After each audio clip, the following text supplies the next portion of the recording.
Today on DC News Now, another dog napping, this time in Northern Virginia. What police are telling us. Plus, new video released in a deadly shooting in Prince George's County. And after a 10-hour meeting, data centers okayed. What that means for you. Then we sit down with DC police on how to stop pirates during the holiday season. And later, how you can be prepared ahead of winter weather. You're watching the station covering all of the DMV. This is DC News Now. Good afternoon, and thank you for joining us for the news at noon. I'm Mark Hall. It's another cold one today. Let's get right to the Weather Center for a look at the forecast. Meteorologist Damon Matson joins us now with the latest. And Damon, I got in the car this morning as I was heading to work. I looked down at the temperature.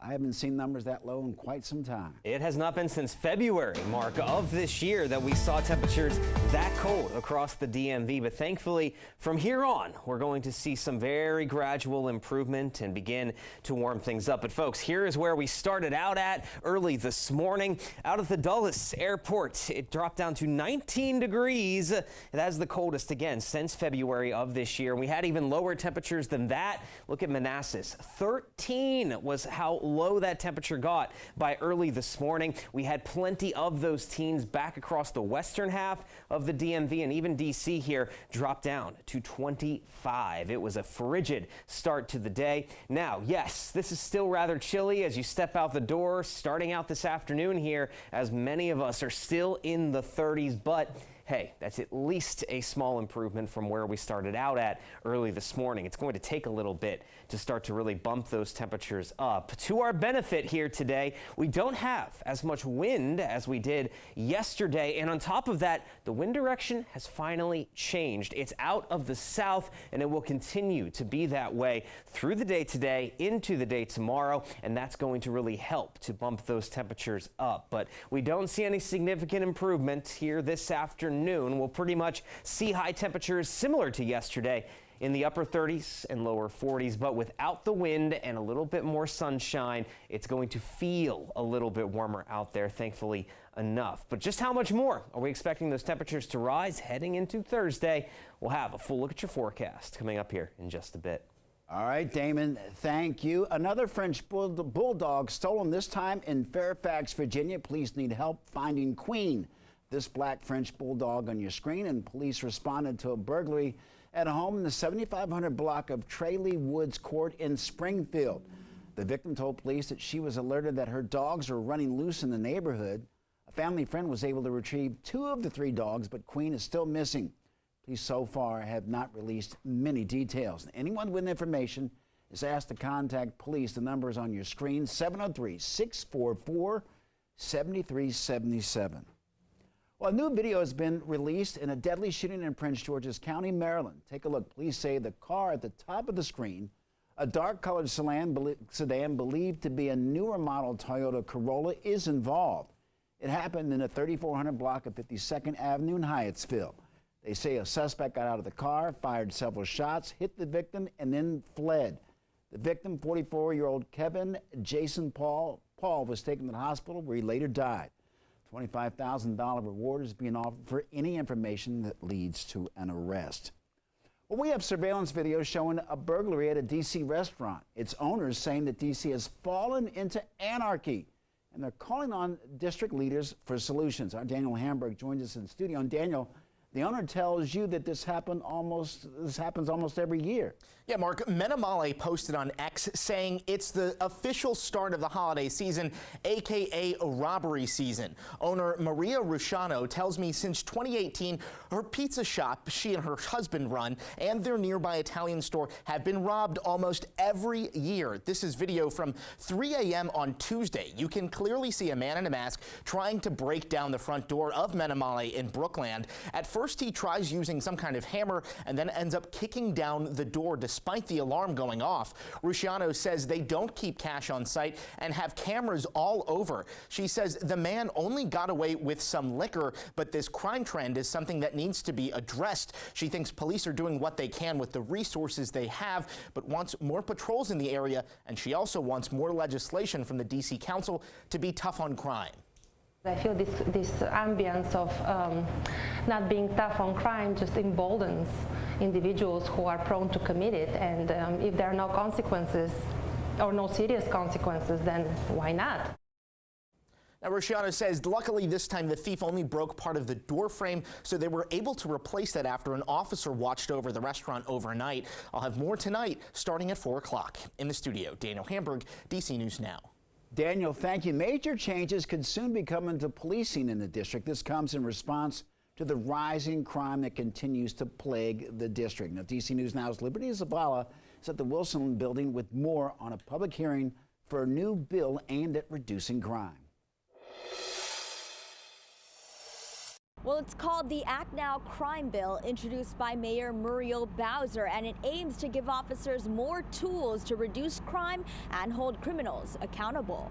Mayor Muriel Bowser introduced the bill as record-breaking crime sweeps the city. Total violent crime is up 40% compared to last year. Homicides are up 34% compared to last year at 250 homicides so far this year.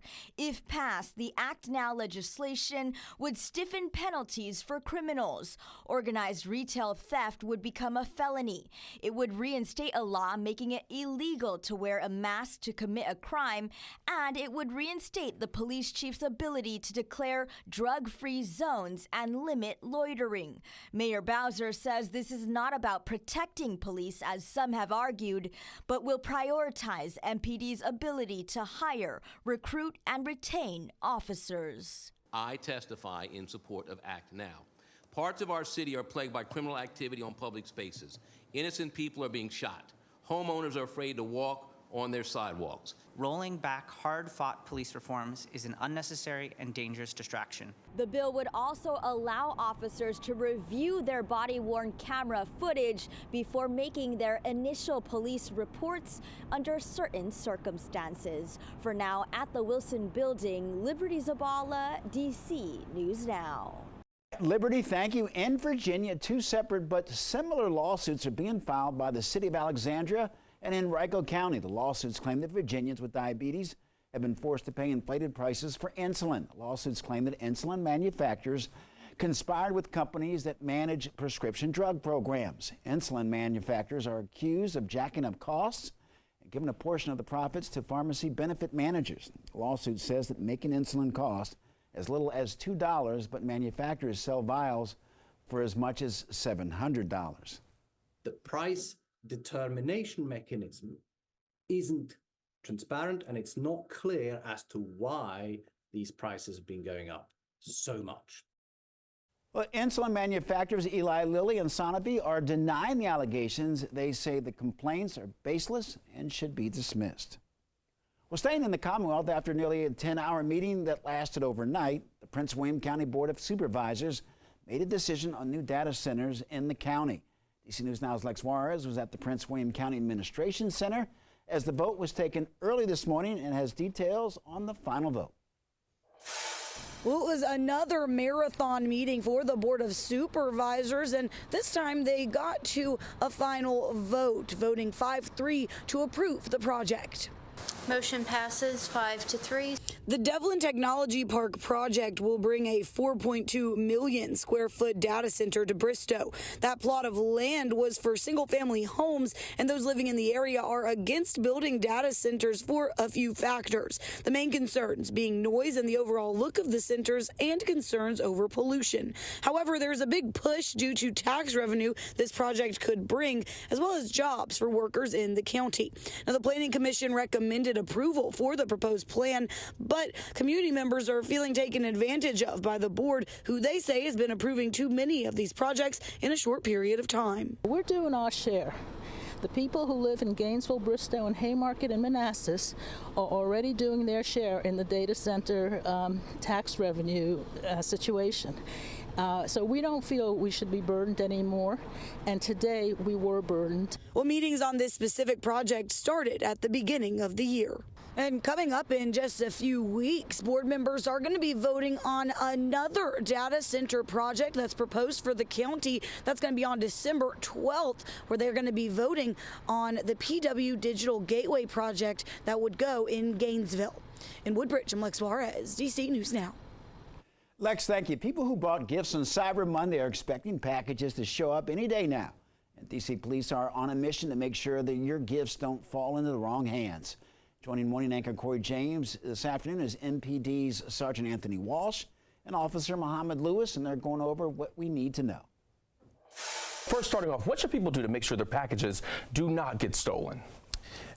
There's several ideas that are out, that we offer to the public, such as the Amazon lockers, safe exchange locations, having it delivered when you're at home, signing for it, a trusted friend or family member that's going to be home or that can get it, a neighbor. And talking about getting the neighbor, how important is it with having, video cameras? So many people invest in technology. How critical is that to having that sort of technology when it comes to having packages delivered, especially during this time? Oh, that's very important because that allows you the opportunity, if you're not home, to see when your package is delivered. You can even communicate with that delivery driver, say, hey, leave it here or place it there. Or maybe in some instances tell them, hey, I'm not home right now. Could you deliver later on at a different time? That's also super helpful in, keeping track of your packages and other items that you do order. And I'm just thinking hypothetically, for someone who is happening to, get home right when someone may be trying to steal their package, any advice for them if they happen to walk on, a thief trying to take what is theirs? Sure, absolutely. Call 911. Give specific information about what they see, what they observe, what the person's wearing, so the officers can get in the area quickly and stop the individual. Maybe it's your neighbor that's trying to help you get your package, right? It might not be someone stealing your package.